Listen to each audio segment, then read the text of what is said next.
नमस्कार दोस्तों, मैं योगेश यादव आप सभी लोगों को मेरे इस YouTube प्लेटफॉर्म ट्यूटोरियल 1 से स्वागत करता हूं।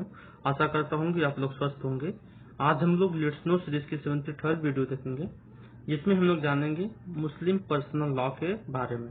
ठीक है, ये क्यों चर्चा में, इसके बारे में भी हम लोग डिस्कस कर लेंगे। तो यहाँ पर सतही तौर पर हम लोग जानेंगे कि मुस्लिम पर्सनल लॉ क्या है। ठीक है, इस स्लाइड पे देख लेते हैं। तो ये क्या है, एक ऐसा नियम है जो मुस्लिमों को या फिर मुस्लिमों के ऊपर अप्लाई होता है उनके बेस्ड ऑन कस्टम। उनके जो रीति रिवाज होते हैं, उसको फॉलो करने के लिए, उसको अप्लाई करने के लिए मुस्लिम पर्सनल लॉ, जो कि 1937 में बना था। ठीक है,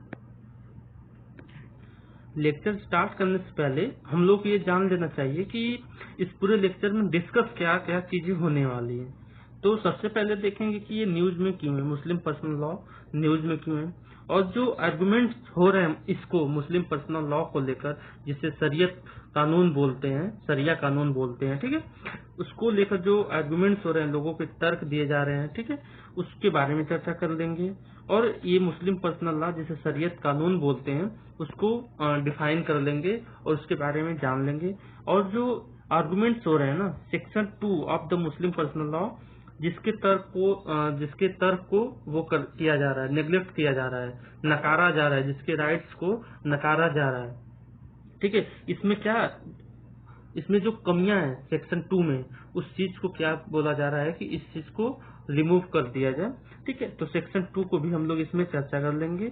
और ये बोला जा रहा है कि जो शरीयत एप्लीकेशन है, जो शरीयत कानून है, वो इंडिया में अनचैलेंज्ड है या नहीं है। मतलब कि क्या इसको चैलेंज किया जा सकता है। आप लोगों को पता होगा कि इंडिया में रिलीजन का अधिकार है, ठीक है, उसको प्रोपागेट करने का अधिकार है, उसको अप्लाई करने का अधिकार है, उसको फॉलो अप करने का अधिकार है। ठीक है, तो ये तो एक प्रकार से जो शरीयत एप्लीकेशन, जो शरीयत कानून है, वो तो एक रिलीजन के बेस्ड पर है, उसके जो कस्टम्स हैं उस पर बेस्ड है। तो आप इसको कैसे चैलेंज कर सकते हैं। जैसे एक सती प्रथा है, ठीक है, तो सती प्रथा एक ऐसी व्यवस्था थी जो किसी दूसरे का अधिकार छीनती थी, राइट टू लाइफ। जो क्या होता था कि अगर किसी औरत के हस्बैंड की डेथ हो जाती थी, तो वो औरत क्या करती थी, वो लेडीज क्या करती थी कि उनके साथ ही जल जाती थी। ठीक है, तो उनके जो राइट टू लाइफ था वो तो खत्म हो जाता था ना। तो उस चीज को ये चैलेंज दिया गया कि नहीं, इसको एबोलिश कर देना चाहिए, इसको नकारना चाहिए, जो सती प्रथा को। ठीक है, उसी प्रकार जो शरीयत एप्लीकेशन है, क्या इंडिया में अनचैलेंज है या चैलेंज है, इसके बारे में चर्चा कर लेंगे। ठीक है, देखेंगे कि ये न्यूज में क्यों है। न्यूज में इसलिए है कि कई सारे पिटिशनर्स क्या किए हैं कि सुप्रीम कोर्ट में पिटीशन फाइल किए हैं। ठीक है, उनमें उन्होंने इस चीज को चैलेंज किया है कि जो मुस्लिम पर्सनल लॉ में जो एक दो प्रैक्टिसेस ऐसी हैं, जो एक दो ऐसी कस्टम्स हैं, जैसे कि पॉलीगेमी, बहुविवाह और निकाह हलाला, ये दोनों को क्या कर दिया जाए, एबोलिश कर दिया जाए। एबोलिश किया जाए मतलब निरस्त कर दिया जाए, यानी खत्म कर दिया जाए, किसमें से, मुस्लिम पर्सनल लॉ में से। ठीक है, तब क्या हुआ कि जब सुप्रीम कोर्ट ने अब 5 जज कॉन्स्टिट्यूशनल बेंच इश्यू हुई, जिसमें से किसको नोटिस दिया गया कि नेशनल ह्यूमन राइट्स कमीशन को, एनएचआरसी को, और national commission of women NCW को, और नेशनल कमीशन फॉर माइनॉरिटीज को नोटिस दिया गया कि इस पर आप लोग 5 जज कमेटी ने नोटिस दिया कि आप लोग इस पर वर्क करिए। ठीक है, इसमें क्या सुधार लिए जा सकते हैं, क्या नहीं लिए जा सकते, इस पर आप लोग रिसर्च करने के लिए 5 जज कॉन्स्टिट्यूशन बेंच ने इसको इश्यू किया है। ठीक है, आर्गुमेंट्स क्या क्या हैं मुस्लिम पर्सनल लॉ को लेकर। इन लोगों का डिमांड है कि पॉलीगेमी को, बहुविवाह को और निकाह हलाला को क्या कर दिया जाए, बैन कर दिया जाए। दूसरा चीज क्या है कि जो section 2 of the Muslim personal law, शरीयत जो एप्लीकेशन है, वो क्या है कि उसको अनकॉन्स्टिट्यूशनल और संवैधानिक उसको घोषित किया जाए, क्योंकि वो आर्टिकल 14 राइट टू इक्वलिटी को वायलेट वो करता है,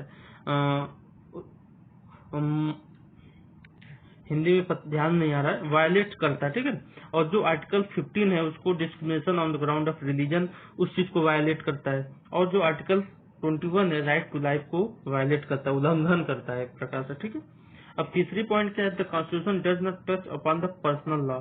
और जो ये कॉन्स्टिट्यूशन है, जो अपना भारत का संविधान है, इसको इस प्रकार कॉन्स्टिट्यूट किया गया है, इस प्रकार से बनाया गया है कि वो आपके पर्सनल लॉ को, आपके धर्म को हस्तक्षेप नहीं करता है। ठीक है, तो यहाँ पर ये बोला जा रहा है कि कॉन्स्टिट्यूशन को आना चाहिए आगे बढ़कर, और इन सब चीजों को क्या कर दिया जाएगा, क्या करना चाहिए, एबोलिश करने के लिए कुछ इसमें कॉन्स्टिट्यूशन में भी सुधार किया जाए। ठीक है, ये जो मुस्लिम पर्सनल लॉ है उसके बारे में हम लोग चर्चा कर लेंगे। ये एक ऐसी गवर्न बॉडी है, एक ऐसी संस्था है, ठीक है, जो हर एक मुस्लिम जो इंडिया में रहता है उसको फॉलो करता है। ठीक है, ये 1937 में इंडिया में अप्लाई हुआ, और इसको बारे में जान लेते हैं। This law deals with marriage, मुस्लिमों में जो विवाह होता है उसके बारे में, सक्सेशन, उत्तराधिकारी जो महिलाओं का, चाहे जो बच्चों जो उत्तराधिकारी के लिए, inheritance and charity among Muslims, divorce.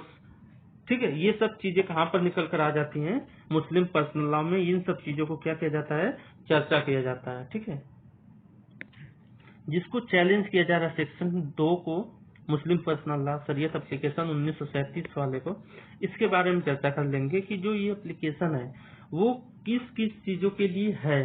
ठीक है, तो यहाँ पर लिखा हुआ मिलेगा आप लोगों को, regarding in state succession, special property of females, including personal property inherited और ऑब्टेन अंडर कॉन्ट्रैक्ट, गिफ्ट के द्वारा मिला हो, या any other provision for personal law, marriage को लेकर, डिसोल्यूशन ऑफ मैरिज यानी डिवोर्स बोलते हैं जिसे, इंक्लूडिंग तलाक, इला, जिहर, लियान, खुला and Mubarak, maintenance, डॉवर, guardianship, gift, trust properties and works.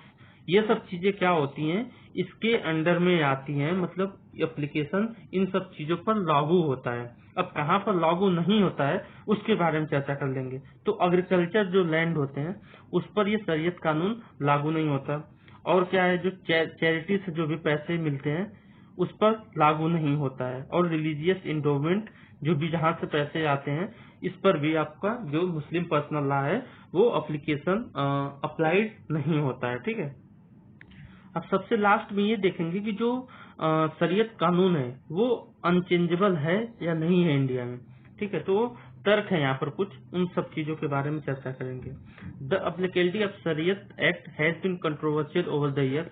आप सभी लोगों को पता ही होगा साहबानो केस के बारे में। ठीक है, जो एक औरत थी, उनके हस्बैंड का उनसे तलाक हो चुका था, तो उनको मेंटेनेंस के लिए ये केस उभर कर आया था। साहबानो केस को लेकर आप लोगों को पता ही होगा। ठीक है, अब दूसरी चीज क्या है कि इसमें क्या होता है, the SC is this case held up the right to alimony but the judgment was vehemently opposed by the Islamic community. अब क्या है कि सुप्रीम कोर्ट तो चाहती है कि उसको राइट टू एलुमनी हो, लेकिन जो जजमेंट है सुप्रीम कोर्ट का वो अपोज्ड हो जाता है। किसके अकॉर्डिंग, इस्लामिक जो कम्युनिटी है, जो इनका मुस्लिम पर्सनल लॉ है उसके अकॉर्डिंग जो जजमेंट है वो क्या हो जाता है, अपोज कर देता है। अब क्या है, तीसरी पॉइंट क्या है, द शरीयत application act in Islamic law is legal relationship but the act does not define the law. अब ये जो शरीयत एप्लीकेशन एक्ट है ना, ये इस्लामिक लॉ में तो लीगल है रिश्तों में। ठीक है, लेकिन जो एक्ट है वो कोई एक लॉ को डिफाइन नहीं कर पाता है, तो ये भी एक अधूरा है। ठीक है, जिसके बेसिस पर इसमें चेंज नहीं हो सकता। अब जो तीसरा जो ग्राउंड है ये सबसे हार्ड ग्राउंड है, इस बेसिस पर चेंज किया जा सकता है। पढ़ते हैं इसको। The personal law does not fall with in the definition of law under article 13 of the constitution. जो जो नियम है, जो पर्सनल लॉ है वो डिफिनेशन अंडर 13 के अंदर नहीं आता है, इसको यहाँ पर आना चाहिए। जो आर्टिकल 13 है, यहाँ पर आर्टिकल 13 ऑफ इंडियन कॉन्स्टिट्यूशन ये बोलता है कि जो जितने भी राइट्स हैं उसको फॉलो होना चाहिए, चाहे वो कोई भी हो, चाहे कोई भी रिलीजन हो, कास्ट हो, चाहे प्लेस ऑफ बर्थ हो, नो मैटर। और ये सब चीजें जो आम लोगों को जो भी अधिकार हैं, जो राइट्स हैं, वो हर लोगों के ऊपर अप्लाई होना चाहिए। अगर नहीं होते हैं तो वो सब कानून जो अन्य हैं, जैसे मुस्लिम पर्सनल लॉ है, वो क्या हो जाएगा, नेग्लेक्ट यानी जीरो मान्य होगा। ठीक है, तो यहाँ पर आर्टिकल 13 के बेसिस पर इसमें कुछ चेंज हो सकता है, लिखा है। और क्या, the validity of the personal law can not challenge on the basis of fundamental right enriched in the constitution. अब यहाँ पर एक और ये बात निकल कर आ गई, जब ये मुस्लिम पर्सनल लॉ जब डिफिनीशन के मतलब नियम की डिफिनेशन में आता ही नहीं है। ठीक है, ये नियम बना ही नहीं है एक प्रकार से, ये बस एक कस्टम है। ठीक है, उस कस्टम को अप्लाई किया जा रहा है, नहीं कि कोई नियम बना हुआ है। ठीक है, तो जब कोई नियम नहीं बना है तो आर्टिकल 13 उस पर वर्क क्या कर सकती है?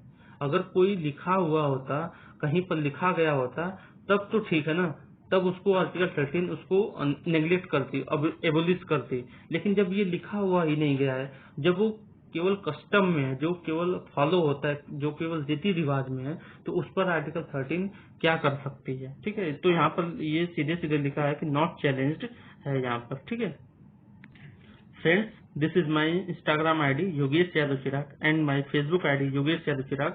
You can follow me and what's your questions you can ask me.